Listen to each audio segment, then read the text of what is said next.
ផ្សាយដំណឹងល្អពីព្រះត្រូវរួបរៀងចងចាំទ្រង់ជាព្រះរួចូលចេញទៅ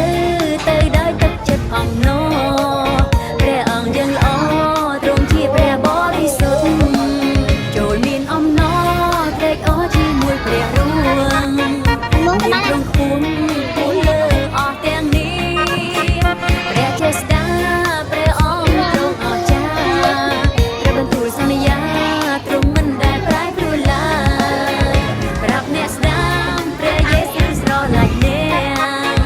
ប្រាប់អ្នកឆ្វេងព្រះយេស៊ូវស្រឡាញ់អ្នកប្រាប់អ្នកក្រោយព្រះអង្គគង់ជាមួយអ្នកប្រាប់អ្នកមុខជាទ្រង់យើងបានសងគ្រោះហាឡេលូយ៉ាទ្រង់គង់ជាមួយយើងហាឡេលូយ៉ាគង់ជាមួយយើងរាល់ថ្ងៃហាឡេលូយ៉ាទ្រង់គង់ជាមួយយើងគង់ជាមួយយើងដល់រាប់អកល